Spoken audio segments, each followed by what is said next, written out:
हम बना रहे हैं आलू मटर। तो हमारे पास ये 3 पाव आलू हैं और इसको हमने काट लिया है। ये हमारे पास मटर हैं, इसको भी हमने धो लिया है। और ये हमारे पास अदरक लहसुन का पेस्ट है 2 चम्मच। ये हमारे पास 1 चम्मच सूखा धनिया हमने पीस लिया है। ये हमारे पास 2 टमाटर हैं, कटे हुए हरी मिर्चें हैं। और ये हमारे पास 1 बड़ी साइज़ की प्याज है, वो हमने काट ली है। ये प्याज गोल्डन हो चुके हैं, इसके अंदर ये टमाटर डाल दिए हैं। 1-1.5 चमचा हमने मिर्चा डाला था, प्याज गोल्डन करके हमने ये इसके अंदर टमाटर डाल दिए।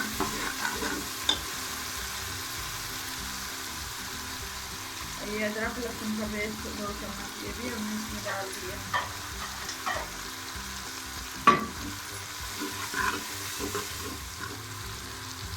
ये हमारे पास 1 चम्मच नमक भी है, ये हमने इसमें डाल दिए।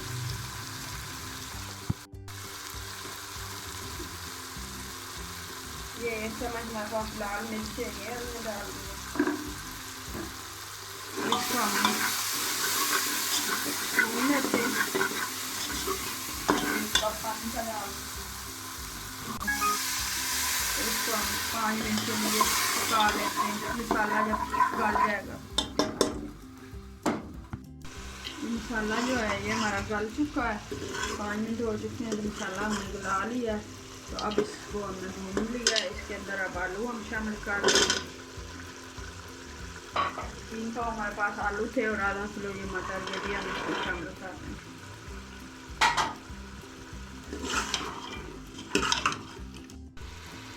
हमने आलू मटर इसके अंदर मिक्स कर लिए हैं।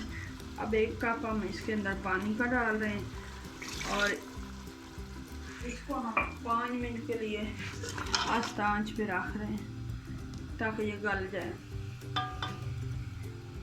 तो चुके हैं, तो ये देखें जो हमने पानी डाला था वो भी खुश्क हो गया और हमने इसको भून गए 1-2 मिनट के लिए भूनते हैं। इसमें हमने ये धनिया पाउडर जो है ये डाल दिया है। तो अभी हम इसको 1 से 2 मिनट और भून लेते हैं। ये हमने भून लिया आलू मटर को अच्छे से। अब इसके अंदर हम 1 गिलास पानी का शामिल कर रहे हैं।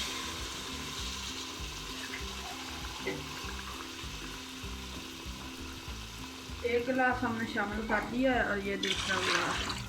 तो आप अपने हिसाब से पानी डालना, शोरबा जैसा आपको पसंद हो। तो अभी हम इसको 5 मिनट तेज़ आंच पे और पका लेते हैं। सालन जो है आलू मटर का ये तैयार हो चुका है, तो अब हम चूल्हा बंद कर रहे हैं। ये हमारे आलू मटर जो हैं ये रेडी हो चुके हैं। तो ये आपको अगर रेसिपी पसंद आए तो लाइक करना, शेयर करना। हम मिलेंगे एक नई रेसिपी के साथ, तब तक के लिए अल्लाह हाफिज़।